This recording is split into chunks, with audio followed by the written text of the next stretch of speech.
Bonjour à toutes et tous.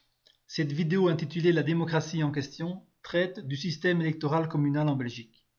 Cette capsule va nous permettre de comprendre comment lire les résultats d'une élection et comment sont attribués les sièges d'un conseil communal. Pour nous faciliter la lecture des résultats, rien de tel que de prendre un exemple concret. Sur le site internet dédié aux résultats des élections communales de 2012, nous pouvons découvrir ce genre de tableau. Dans cette commune, la liste écolo a obtenu 1161 voix, soit 11,59% des votes. La liste CDH a obtenu 1954 voix, soit 19,51% des votes. La liste LDB a obtenu 2225 voix, soit 22,22% des votes. La liste Union a obtenu 4674 voix, soit 46,67% des votes.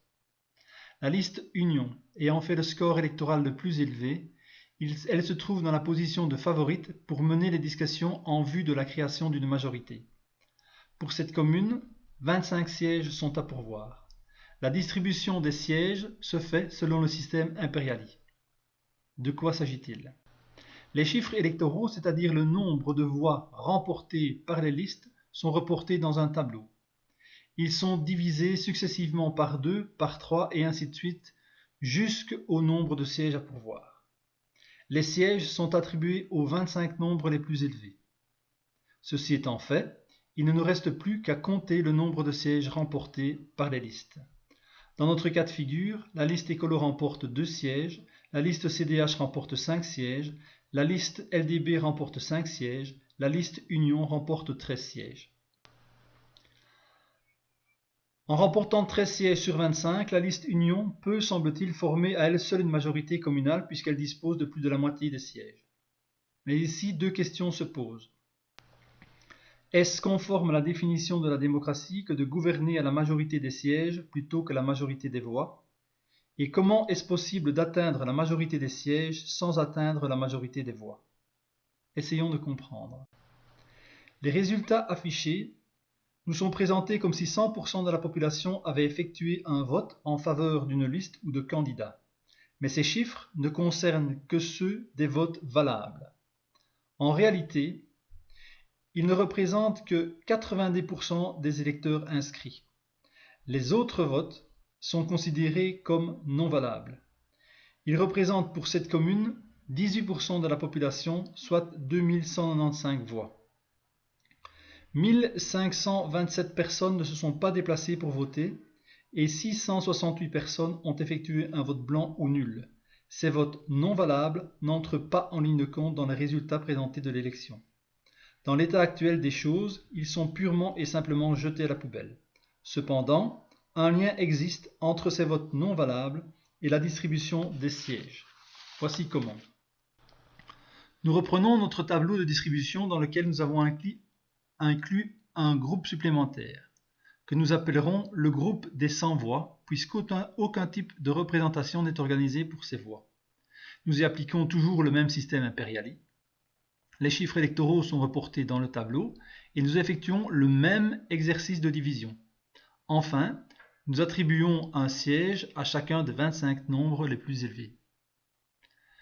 Les résultats sont les suivants. La liste écolo emporte 2 sièges, la liste CDH emporte 4 sièges, les 100 voix emportent 4 sièges, la liste LDB emporte 4 sièges et la liste Union emporte 11 sièges. Comme nous l'avons dit précédemment, le système actuel ne permet pas d'offrir une représentativité aux 100 voix dans nos assemblées.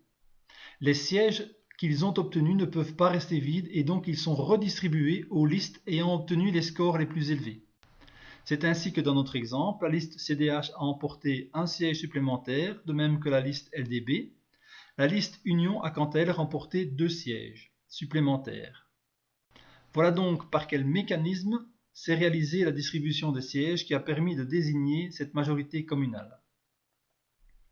Nous constatons que le système actuel présente des lacunes, car le système permet in fine à un groupe minoritaire de gouverner à la majorité des sièges et non à la majorité des voix, ce qui pose question quant à la légitimité de cette majorité. Le système jette à la poubelle les voix de 18% de la population, ce qui pose question quant à l'utilité de voter pour ces personnes puisque le système n'en tient pas compte dans la publication des résultats. En fonctionnant de la sorte, le système crée une discrimination en termes de représentation dans les assemblées entre les personnes de conviction politique et les personnes de conviction apolitique. Finalement, les résultats présentés n'affichent pas d'emblée la réalité. Aussi, permettez-moi de vous la révéler. Il va de soi que lorsque l'ensemble des voix des inscrits entre en ligne de compte, que les résultats obtenus sont tout autres. Ici, la majorité communale ne représente le choix que de 38% des voix de la population. Cela pose question en termes de légitimité. Pour conclure, je dirais que le système doit évoluer et être amélioré car un doute s'est installé. Le système n'est plus crédible au moment où il camoufle la vérité des chiffres. Le système n'est plus crédible lorsque la transparence sur la distribution des sièges n'est pas explicitée. Le système n'est plus crédible lorsqu'il crée une discrimination au niveau de la représentation des citoyens dans les assemblées. Le système n'est plus crédible au moment où il ignore 20% des voix de la population. Le système n'est plus crédible lorsqu'il permet un déni de démocratie. La vraie démocratie est l'expression de la majorité des voix de la population et non celle des sièges. Le système usurpe les voix des personnes ayant un doute sur le système électoral au profit des représentants des partis politiques.